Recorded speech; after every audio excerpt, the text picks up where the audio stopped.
शुक्लाम्बरधरं विष्णुं शशिवर्णं चतुर्भुजं प्रसन्नवदनं ध्यायेत् सर्वविघ्नोपशान्तये। व्यासं वसिष्ठनप्तारं शक्ते पौत्रमकल्मषम् पराशरात्मजं वन्दे सुखतातं तपोनिधिम्। व्यासाय विष्णुरूपाय व्यासरूपाय विष्णवे नमो वै ब्रह्मनिधये वासिष्ठाय नमो नमः। अविकाराय शुद्धाय नित्याय परमात्मने सदैकरूपरूपाय विष्णवे सर्वजिष्णवे। यस्य स्मरणमात्रेण जन्म संसारबन्धनात्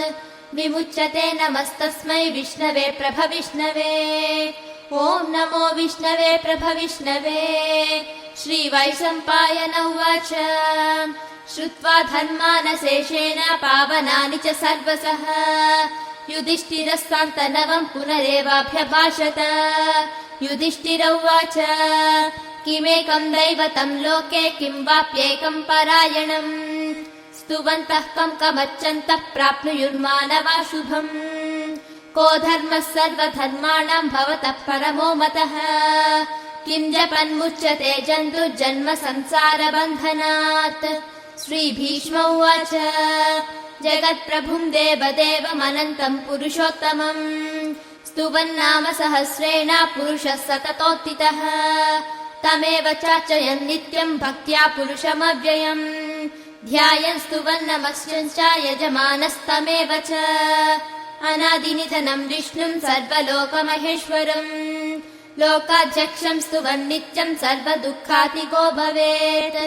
ब्रह्मण्यं सर्वधर्मज्ञं लोकानां कीर्तिवर्धनम् लोकनाथं महद्भूतं सर्वभूतभवोद्भवम्। एष मे सर्वधर्माणां धर्मोऽधिकतमो मतः यद्भक्त्या पुण्डरीकाक्षं स्तवेरर्चेन्नरः सदा। परमं यो महत्तेज परमं यो महत्तपः परमं यो महद्ब्रह्मा परमं यः परायणम्। पवित्राणां पवित्रं यो मङ्गलानां च मङ्गलम् दैवतं देवतानां च भूतानां यो व्ययः पिता। यतः सर्वाणि भूतानि भवन्त्यादियुगागमे यस्मिंश्च प्रलयं यान्ति पुनरेवायुगक्षये। तस्य लोकप्रधानस्य जगन्नाथस्य भूपते विष्णुर्नाम सहस्रं मे शृणु पापभयापहम्। यानि नामानि गौणानि विख्यातानि महात्मनः ऋषिभिः परिगीतानि तानि वक्ष्यामि भूतये। ऋषिर्नाम्नां सहस्रस्य वेदव्यासो महामुनिः छन्दोऽनुष्टुप् तथा देवो भगवान् देवकीसुतः। अमृतांसोद्भवो बीजं शक्तिर्देवकीनन्दनः त्रिसामा हृदयं तस्य शान्त्यर्देवि नियुज्यते। विष्णुं जिष्णुं महाविष्णुं प्रभविष्णुं महेश्वरम् अनेकरूपदैत्यान्तं नमामि पुरुषोत्तमम्। अस्य श्रीविष्णुर्दिव्यसहस्रनामस्तोत्रमहामन्त्रस्य श्रीवेदव्यासो भगवान् ऋषिः अनुष्टुप् छन्दः। श्रीमहाविष्णुः परमात्मा श्रीमन्नारायणो देवता अमृतांसुद्भवो भानुरिति बीजम् देवकीनन्दन स्रष्टेति शक्तिः उद्भवक्षोभणो देव इति परमो मन्त्रः। शङ्खबृन्नन्दकी चक्रीति कीलकम् सार्धधन्वा गदाधर इत्यस्त्रम् रथाङ्गपाणिरक्षोभ्य इति नेत्रम् त्रिसामः सामगः सामेति कवचम् आनन्दं परब्रह्मेति योनिः ऋतुः सुदर्शनः काल इति दिग्बन्धः श्रीविश्वरूप इति ध्यानम्। श्रीमहाविष्णुप्रीत्यर्थे सहस्रनाम जपे विनियोगः। ध्यानम् क्षीरोधन्वत्प्रदेशे शुचिमणिविलसत्सैकते मौक्तिकानाम् माला क्लुप्तासनस्थस्फटिकमणिनिभैर्मौक्तिकैर्मण्डिताङ्गः शुभ्रैरभ्रैरदभ्रैरुपरि विरचितैर्मुक्तपीयूषवर्षैः आनन्दीनः पुनीयादरिणरिण गधा शङ्खपाणिर्मुकुन्दः। भूपादव्यस्य नाभिर्व्यदसुरनिलश्चन्द्रसूर्यौ च नेत्रे कर्णावासासिरौद्योन्मुखमपि दहनो यस्य वास्तेयमब्धिः अन्तस्तं यस्य विश्वं सुरनरखगो भोगि गन्धर्वदैत्यैः चित्रं रम्यते तं त्रिभुवनवपुषं विष्णुमीशं नमामि। ॐ नमो भगवते वासुदेवाय। शान्ताकारं भुजगशयनं पद्मनाभं सुरेशं विश्वाकारं गगनसदृशं मेघवर्णं शुभाङ्गं लक्ष्मीकान्तं कमलनयनं योगिहृद्यानगम्यं वन्दे विष्णुं भवभयहरं सर्वलोकैकनाथं मेघश्यामं पीतकौसेयवासं श्रीवत्साङ्गं कौस्तुभोद्भासिताङ्गं पुण्योपेतं पुण्डरीकायताक्षं विष्णुं वन्दे सर्वलोकैकनाथम्। नमः समस्तभूतानामादिभूताय भूभृते अनेकरूपरूपाय विष्णवे प्रभविष्णवे सशङ्खचक्रं सकिरीटकुण्डलं सपीतवस्त्रं सरसीरुहेक्षणम् सहारवक्षस्थलशोभिकौस्तुभं नमामि विष्णुं शिरसा चतुर्भुजम्। छायायां पारिजातस्य हेमसिंहासनोपरि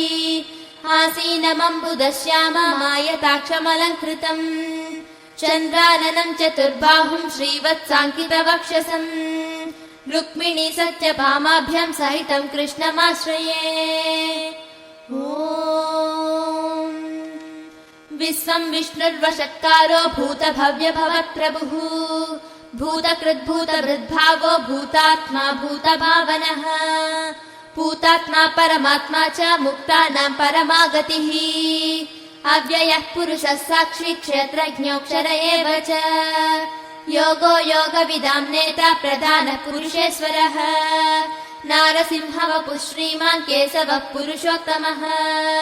सर्वः सर्वशिवस्थाणुभूताधिर्निरव्ययः सम्भवो भावनो भर्ता प्रभवः प्रभुरीश्वरः स्वयंभू शम्भुरादित्या पुष्कराक्षो महासनः अनादिनिधनो दाता विधाता धातुरुत्तमः अप्रमेयो ऋषिकेशः पद्मनाभोऽमरप्रभुः विश्वकर्मा मनुस्त्वष्टा स्तविष्टस्तविरो ध्रुवः अग्राह्यः शाश्वतः कृष्णो लोहिताक्षप्रकर्दनः प्रभूतस्त्रिककुब्धामा पवित्रं मङ्गलं परम् ईशानप्राणदप्राणो ज्येष्ठश्रेष्ठ प्रजापतिः हिरण्यगर्भो भूगर्भो माधवो मधुसूदनः ईश्वरो विक्रमी धन्वी मेधावी विक्रमक्रमः अनुत्तमो धुरादर्शः कृतज्ञ कृतिरात्मवान् सुरेशः शरणं सन्मा विश्वरेता प्रजाभवः अहः संवत्सरो व्याळ प्रत्ययः सर्वदर्शनः अजः सर्वेश्वरः सिद्धः सिद्धिः सर्वादिरच्युतः वृषा कपिलमेयात्मा सर्वयोगविनिश्रुतः वसुर्वसुमना सत्या समात्मा संवितः समः अमोघः पुण्डरीकाक्षो वृषकर्मा वृषाकृतिः रुद्रो बहुशिरा बभ्रू विश्वयोनिः शुचिश्रवाः अमृतः शाश्वतस्थाणुवरारोहो महातपाः सर्वगः सर्वविद्वानुर्विश्वक्सेनो जनार्दनः वेदो वेदविदव्यङ्गो वेदाङ्गो वेदवित्कविः लोकाध्यक्षः सुराध्यक्षो धर्माध्यक्षः कृताकृतः चतुरात्मा चतुर्व्यूहश्चतुर्दंशः चतुर्भुजः भ्राजिष्णुर्भोजनं भोक्ता सहिष्णुर्जगदादिजः अनघो विजयो जेता विश्वयोनिः पुनर्वसुः उपेन्द्रो वामनः प्रांशु अमोघः शुचिरुजितः अतीन्द्रः सङ्ग्रहः सर्गो धृतात्मा नियमो यमः वेद्यो वैद्य सदा योगी वीरः माधवो मधुः अतीन्द्रियो महामायो महोत्साहो महाबलः महाबुद्धिर्महावीर्यो महाशक्तिर्महाद्युतिः अनिर्देशवपुः श्रीमान् अमेयात्मा महादृदृक् महेश्वासो महीभर्ता श्रीनिवासः सताङ्गतिः अनिरुद्धः सुरानन्दो गोविन्दो गोविदाम्पतिः मरीचित्तमनोहंसा सुपर्णो भुजगोत्तमः हिरण्यनाभः सुतपा पद्मनाभः प्रजापतिः अमृत्युः सर्वदृक्सिंहा सम्भ्राता सन्धिमा स्थिरः अजो दुर्मर्शनः शास्ता विश्रुतात्मा सुरारिः गुरुर्गुरुतमो धाम सत्यः सत्यपराक्रमः निमिषो निमिषस्रग्वी वाचस्पतिरुधारदिः अग्रणी ग्रामणी श्रीमान् न्यायो नेता समीरणः सहस्रमूर्धा विश्वात्मा सहस्राक्षः सहस्रपात् आवर्तनो निवृतात्मा संवृतः सम्प्रमर्दनः अहः संवर्तको वह्निरनिलो धरणीधरः सुप्रसाद प्रसन्नात्मा विश्वभुग्विभुः सत्कर्ता सत्कृतः साधु जह्नुर्नारायणो नरः असंख्येयो प्रमेयात्मा विशिष्टः शिष्टकृच्छुचिः सिद्धार्था सिद्ध संकल्पा सिद्धिदः सिद्धिसाधनः वृषा हि वृषभो विष्णु वृषपर्वा वृषोदरः वर्धनो वर्धमानश्च विविक्तः श्रुतिसागरः सुभुजो दुर्धरो वाग्मी महेन्द्रो वसुतो वसुः नैकरूपो बृहद्रूपो सिविष्टप्रकाशनः ओजस्तेजो द्युतिधरः प्रकाशात्मा प्रतापनः रुद्धस्पष्टाक्षरो मन्त्रः चन्द्रांशुर्भास्करज्युतिः अमृतांशुद्भवो भानुस्यसि बिन्दुः सुरेश्वरः औषधम् जगतस्येतु सच्च धर्म पराक्रमः भूतभव्य भवन्नादः पावनः पावनो नरः कामः कामकृत्कान्तः कामः कामप्रदः प्रभुः युगादिकृज्जुगावर्तो नैकमायो महासनः अदृश्यो व्यक्तरूपश्च सहस्रजितनन्तजित् इष्टो विशिष्टः शिष्ठेष्टा शिखण्डी नहुषो वृषः क्रोधः क्रोधकृत्कर्ता विश्वबाहुर्महीधरः अच्युतः प्रदितः प्राणः प्राणदो वासवानुजः अपामिधिरधिष्ठानमप्रमत्तः प्रतिष्ठितः स्कन्दः स्कन्दधरो धुर्यो वरदो वायुवाहनः वासुदेवो बृहत्पानुः आदिदेवो पुरन्दरः अशोकस्तारणस्तारः सूरः सौरजनेश्वरः अनुकूलः सतावर्तः पद्मी पद्मनिभेक्षणः पद्मनाभोरविन्दाक्ष पद्मगर्भः शरीरभृत् महर्दिरुद्धो वृद्धात्मा महाक्षो गरुडध्वजः अतुलोऽसरभो भीमा समयज्ञो हविर्हरिः सर्वलक्षणलक्षण्यो लक्ष्मीवान् समितञ्जयः वीक्षरो रोहितो मार्गो हेतुर्दामोदरः सहः महीधरो महाभागो वेगवानमितासनः उद्भवक्षोभणो देव श्रीगर्भः परमेश्वरः करणम् कारणम् कर्ता विकर्ता गहनो गुहः व्यवसायो व्यवस्थानः संस्थानस्थानदो ध्रुवः परग्दी परमस्पष्टा तुष्टः पुष्टः सुभेक्षणः रामो विरामो विरजो मार्गो नेयो नयो नयः वीरशक्तिमतां श्रेष्ठो धर्मो धर्मविदुत्तमः वैकुण्ठः पुरुष प्राण प्राणदः प्रणवः पृथुः हिरण्यगर्भः शत्रुघ्नो व्याप्तो वायुरदौषधः ऋतुः सुदर्शनः कालः परमेष्टि परिग्रहः उग्रः संवत्सरो दक्षो विश्रामो विश्वदक्षिणः विस्तारस्तावरस्ताणु प्रमाणम् बीजमव्ययम् अर्धो नर्धो महाकोशो महाभागो महाधनः अनिर्भिन्नस्तविष्टो भूधर्मयूपो महामकः नक्षत्रणेव नक्षत्री क्षमक्षामः समीहनः यज्ञयुज्यो महेज्यश्च क्रतुः सत्रम् सताङ्गतिः सर्वदर्शी विमुक्तात्मा सर्वज्ञो ज्ञानमुत्तमम् सुकृतः सुमुखः सूक्ष्मः सुघोषः सुखदः सुहृत् मनोहरोजितः क्रोधो वीरबाहुर्विदारणः स्वापनः स्ववसो व्यापी नैकात्मा नैककर्मकृत् वत्सरो वत्सलो वत्सी रत्नगर्भो धनेश्वरः धर्मगुब्धर्मकृद्धर्मी सदसक्षरमक्षरम् अविज्ञाता सहस्रांशुर्विधाता कृतलक्षणः गभस्तिनेमि सत्त्वस्था सिंहो भूतमहेश्वरः आदिदेवो महादेवो देवेशो देवभृद्गुरुः उत्तरो गोपतिर्गोप्ता ज्ञानगम्या पुरातनः शरीरभूतभृद्भोक्ता कपीन्द्रो भूरि दक्षिणः सोमपोमृतपः सोमा पुरुजित् पुरुषोत्तमः विनयोजयः सत्यसन्धो दासार्हः सात्वतां पतिः जीवो विनयिता साक्षी मुकुन्दो मितविक्रमः अम्भोनिधिरनन्तात्मा महोदधिशयोऽन्तकः अजो महार्हः स्वाभाव्योदिता मित्रप्रमोदनः आनन्दो नन्दनो नन्दः सत्यधर्मा त्रिविक्रमः महर्षि कपिलाचार्य कृतज्ञो मेधिनीपतिः त्रिपदस्त्रिदशाध्यक्षो महाशृङ्गः कृतान्तकृत्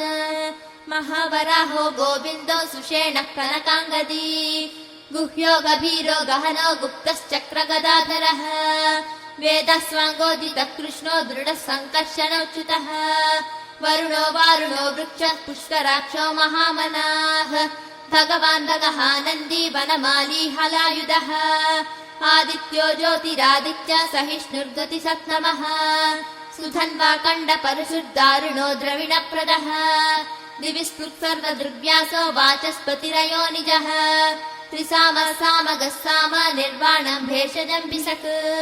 सन्न्यासकृच्चमः सान्तो निष्ठा शान्तिपरायणम् सुभाङ्गः शान्तिदस्रष्टा कुमुदः कुवलेशयः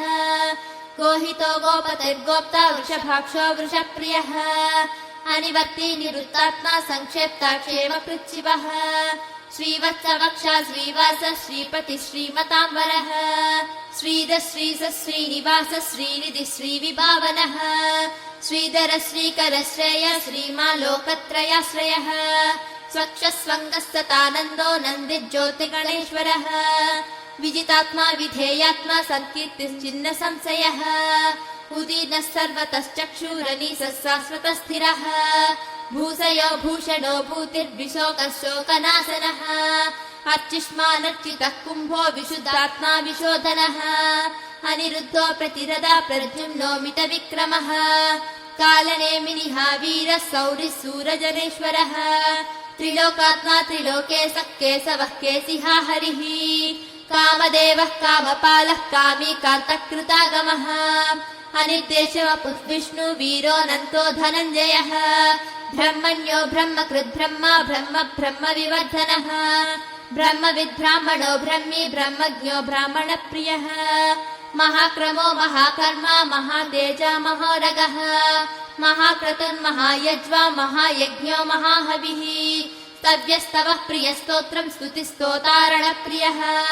पूर्णः पूरयिता पुण्या पुण्यकीर्तिरनामयः मनोजवस्तीर्थकरो वसुरेता वसुप्रियः वसुप्रदो वासुदेवो वसुर्वसुमनाहविः सद्गतिः सत्कृतिः सत्ता सद्भूतिः सत्परायणः सूरसेनो यदुश्रेष्ठः सन्निवासः सुयमुनः भूतवासो वासुदेवः सर्वसुनिलयो नलः दर्पः दर्पदो दृप्तो दुर्धरो धापराजितः विश्वमूर्तिर्महामूर्तिर्दीप्तमूर्तिरमूर्तिमान् अनेकमूर्तिरव्यक्ता शतमूर्तिः शताननः एको नैकस्तवः कः किम् यत्तत्पदमनुत्तमम् लोकबन्धुर्लोकनाथो माधवो भक्तवत्सलः सुवर्णवर्णो हेमाङ्गो वराङ्गश्चन्दनाङ्गदी वीरः विषमः शून्यो घृतासीरचलश्चलः अमानीमानदो मान्यो लोकस्वामी त्रिलोकधृत् सुमेधा मेधजोधन्यः सत्यमेधाधराधरः तेजो वृषो द्युतिधरः सर्वस्तस्त्रभृताम्बरः प्रग्रहो निग्रहो व्यग्रो नैकशृङ्गो गदाग्रजः चतुर्मूर्तिश्चतुर्बाहुश्चतुर्व्यूहश्चतुर्गतिः चतुरात्मा चतुर्भावश्चतुर्वेदविदेकपात् समावर्तो निवृतात्मा दुर्जयो दुरतिक्रमः दुर्लभो दुर्गमो दुर्गा दुरावासो दुरारिः शुभाङ्गो लोकसारङ्गा सुतन्तु तन्तुवर्धनः इन्द्रकर्मा महाकर्मा कृतकर्मा कृतागमः उद्भवः सुन्दरः सुन्दो रत्ननाभसुलोचनः अर्को वाजसनः शृङ्गी जयन्तः सर्वविजयी सुवर्णबिन्दु रक्षोभ्यः सर्ववागीश्वरेश्वरः महाह्रदो महागर्तो महाभूतो महानिधिः कुमुदः कुन्दरः कुन्दा पर्जन्यः पावनोऽनिलः अमृतांसोऽमृतवपुः सर्वज्ञः सर्वतोमुखः सुलभः सुरतः सिद्धः शत्रुजित् शत्रुतापनः न्यग्रोधो दुम्बरो स्वस्थश्चाणुरान्ध्रनिषूदनः सहस्राक्षैः सप्तजिह्वा सप्तैदा सप्तवाहनः अमूर्तिरनघोचिन्त्यो भयकृद्भयनाशनः अनुर्बृहत्कृशस्थूलो गुणधृन्निर्गुणो महान् अधृतस्वधृतस्वाश्च प्राग्वांसो वंशवर्धनः भारभृत्कलितो योगी योगी स सर्वकामदः आश्रमश्रमणक्षामः सुवर्णो वायुवाहनः धनुर्धरो धनुर्वेदो दण्डो दमयितादमः अपराजित सर्वसहो नियन्ता नियमो यमः सत्त्ववान् सात्विकः सत्त्वा सच्च धर्मपरायणः अभिप्राय प्रियर्होर्ह प्रियकृत् प्रीतिवर्धनः विहाय सकलतेर्ज्योतिः सुरुचिः हुत भुग्विभुः रविद्विरोचनः सूर्यः सविता रविलोचनः अनन्तो हुत भुग्भोक्ता सुखदो नैकदोऽग्रजः अनिर्विण्णः सदामश्री लोकाधिष्ठानमद्भुतः सनातनस्तमः कपिलः कपिरव्ययः स्वस्तिदः स्वस्ति कृस्वस्ति स्वस्ति भुक् स्वस्ति दक्षिणः अरौद्रः कुण्डली चक्री विक्रम्यूर्जित शासनः शब्दातिगः शब्दसः शिशिरः सर्वरीकरः अक्रूरप्येसरो दक्षो दक्षिणाक्षमिणाम्बरः विद्वत्तमो वीतभयः पुण्यश्रवणकीर्तनः उत्तारण दुष्कृतिः पुण्यो दुःस्वप्ननाशनः वीरः रक्षणः सन्तो जीवनः पर्यवस्थितः अनन्तरूपोऽनन्तश्रीजितमन्युपयापः चतुरस्रोघवीरात्मा विदिशो व्यादिशो दिशः अनादिर्भूर्भुवो लक्ष्मी सुविरो रुचिराङ्गदः जरणो जनजन्मादिर्भीमो भीमपराक्रमः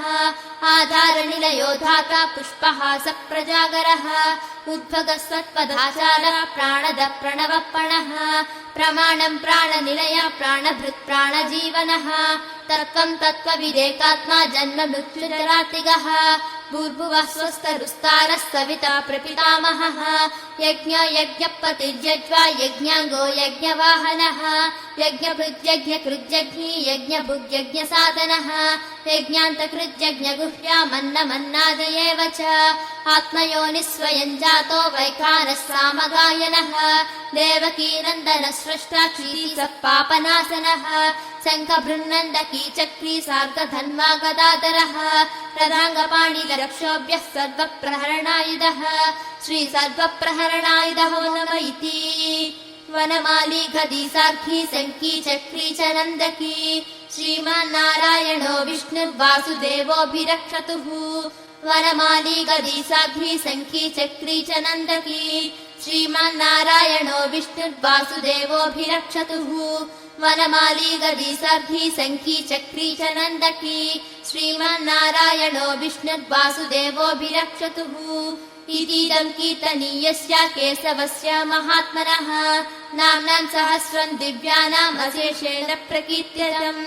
यैदम् शृणुयान् नित्यम् यश्चापि परिकीर्तयेत् नाशुभम् प्राप्नुयात् किञ्चित् सोमुत्रेह च मानवः वेदान्तगो ब्राह्मणश्च क्षत्रियो विजयी भवेत् वैश्योधनसमुद्रश्च शूद्रः सुखमवाप्नुयात् धर्माद्धि प्राप्नुयात् धर्मामर्धाद्धि चार्धमाप्नुयात् कामानवाप्नुयात् कामी प्रजाद्धि प्राप्नुयात् प्रजाम् भक्तिमान्यः सदोत्तायः शुचिः सद्गतिमानसः सहस्रम् वासुदेवस्य नाम्नामेतत् प्रकीर्तयेत् यशः प्राप्नोति विपुलम् ज्ञातिप्राधान्यमेव च अचलाम् श्रियमाप्नोति श्रेयः प्राप्नोत्यनुत्तमम् न भयम् क्वचिदाप्नोति वीर्यम् तेजश्च विन्दति भवत्यरोगो द्युतिमान् बलरूपा गुणान्वितः रोगात्तो मुञ्चते रोगात् बद्धो मुच्येत बन्धनात् भयान्मुच्येत भीतस्सु मुच्येतापन्न आपदः दुर्गाण्यतितरत्यासु पुरुषः पुरुषोत्तमम् स्तुवन्नाम सहस्रेण नित्यम् भक्तिसमन्वितः वासुदेवाश्रयो मर्त्यो वासुदेवः परायणः